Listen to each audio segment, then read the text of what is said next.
jaws, because in nursing school you don't get to do any practicing with that. You don't get to learn it until you're actually on in your field and working. So I was lucky enough to be paired with a nurse who allowed me to practice on her, and a medical assistant who allowed me to practice on him as well. So that's what we did. One day we just took some time out, and I practiced doing blood draws, and I practiced doing IVs a few times. And although I got them the first time and I understood like the basic concepts of it, you just never know when you're gonna get that hard stick, or you're gonna get the patient that's deathly scared of needles, or there's gonna be 4 other patients that need meds, somebody needs an EKG, and I'm all by myself and I need to hurry up and get the blood draw. So I felt a little bit nervous.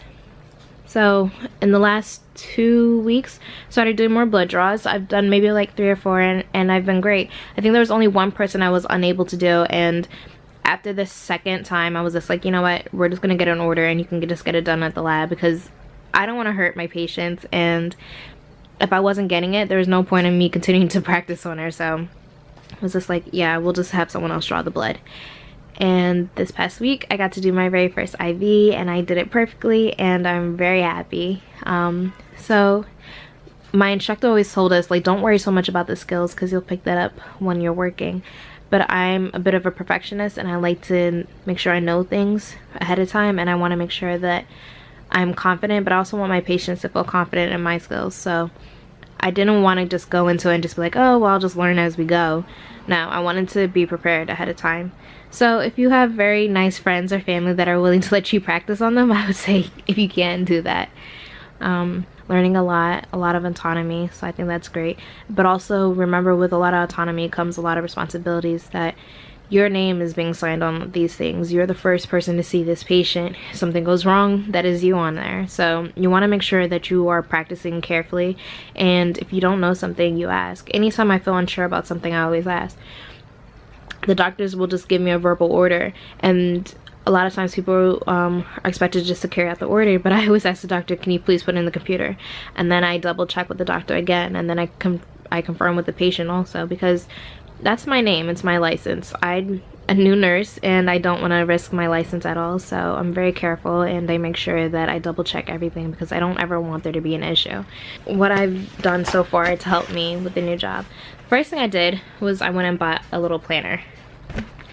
And I mainly got this because in addition to working full-time, I'm going to school full-time, because I am going to complete my bachelor's in nursing. So so far I've completed 2 classes. I have 8 more classes to go, and if I continue on the track that I'm on, then I should be done by next July. So I'm happy. But I'll show you guys what my week looks like. You guys see that? It's all this stuff. So I put in the days that I have to work, I put in the days that I have assignments due, and I make sure everything gets completed, because it's very easy to forget something when you have work on the same day that you have to write it on paper or something like that. So I try to write everything down. And then the next best thing that I've found for me, and I definitely recommend you getting it, I told my other friends who just started their positions about it as well. It's an app, and I don't know if they have it for Android, but there you go. You guys see that? My Duty. And it shows you're able to color coordinate, but you can pick your schedule, and you guys can see that it says off days, the days that I'm on, the days that I'm at a different location, my payday, holidays, and I could put everything on there. That way I quickly go to my app if someone is like, oh, what days do you work, because we make our schedule about 2 months in advance. I'm easily able to reference it. Now I really like our schedule at my job. I'm able to pick what days I want to work, and I have to coordinate it with one other nurse that's there, and then there's a part-time nurse. So it's actually really easy, because the days that we want to have off, we're able to schedule it and just work around it. And if I'm unable to meet the 3 days at one particular site, lucky enough I'm able to go to another location. So that has been a great thing. So I say, if you want to get your feet wet and you're interested in nursing and you want to get in right away, I would definitely say an urgent care is definitely a place to go. I really enjoy it more than I thought I was going to enjoy it. I've learned a lot, and I think it's great, because I've learned how to really be autonomous right away. But I'll also show you guys the binder that I put together. So you guys can see it so far. This is only from a month and a half, guys. Yeah, a month and a half, and this is what I've compiled so far. So the first thing I have, and I keep with me, is a child dosing chart. In the urgent care, you see every age group. So I've seen newborns all the way up to, I think the oldest I've had so far is like 97. You get a range of everything. You get from someone being sick to splinters to somebody who's chopped off their finger with a chainsaw, mandolin slicers. That seems to be like the biggest thing that we see all the time, so be careful with mandolin slicers. People having chest pains, EKGs, hematuria. You get to see a lot, and in doing that you get a wide range of disease process that you encounter. So it's definitely been a lot for me to learn, and you know, it's good. It makes me it forces me to brush up on everything. So in my binder I have a wound care chart. These are like the little quick study guides that you can get like when you're studying, but I just added it in here because you never know when you're gonna need it. So I have a nursing. You guys can see it has like a little EKG read here. Where to do injections. I do a lot of injections. Mainly flu shots, a lot of Hep B. I did TB, Hep A, titers, Decadron. I do a lot. Ketorolac. A lot of injections like that. A lot of it's good to know your injection sites. It's good to practice them ahead of time, and make sure you check your policy and procedures, because there are medications that you cannot just put in the deltoid. So don't assume that because it's an IM that it goes in the deltoid. You might have to go vastus lateralis or ventral gluteal. I have tend to go vastus lateralis just because it just makes me feel a little bit more comfortable. I don't like doing any gluteal injections at all. That's not my thing. So that's what I choose. What else do I have in here? You guys can see here. Here's my little EKG chart, so I know where to place the leads. Definitely recommend you guys getting one of these. When I have to do blood draws, what tubes that are needed. More blood tubes. We do strep throats, flu test, pregnancy tests, fecal occult tests. We do all that, so I keep the little charting on how to do the test with me just in case. Vaccine charts, more vaccine administration, and then what needle sizes that you need, and information on the medications that my job offers, and then their policies and procedures for it, like how much goes in, excuse me, the dosage that is needed, and the site that you are supposed to place it.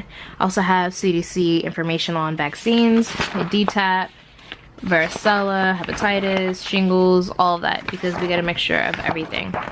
So this binder has definitely been very helpful. It's something that I'm easily able to reference and check if I have any questions, and I definitely suggest making one and putting it together.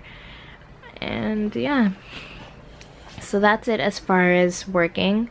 I'll be done with school come July. I'm planning on it. Taking the max amount of classes. I'm taking 16 credits this semester, and I think like 16 credits next semester also. But so far it hasn't been that bad. With the 4 days off, I try to complete everything that I can, and I also work ahead and I complete assignments that I know are going to take me a little bit longer, like papers. I had to write a shit ton of papers so far, so I try to get the papers done and out the way. But if you guys have any questions for me, let me know. Definitely enjoyed it. Life is definitely different after nursing school.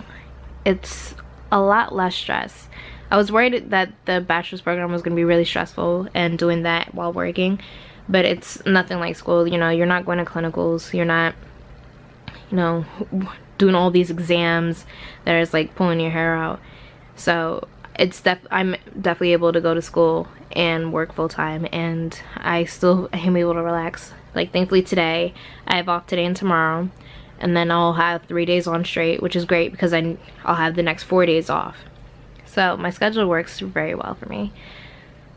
So if you're considering going back to school for BSN after you complete your RN, I absolutely think you guys should. And don't get too nervous about finding a job right after school. I was hell-bent on getting a job because I was just like, I need to work. I finally became a nurse. I want to start making nurse money. I want to do all of it. Let me just tell you one thing about nurse money. Taxes take a lot of nurse money.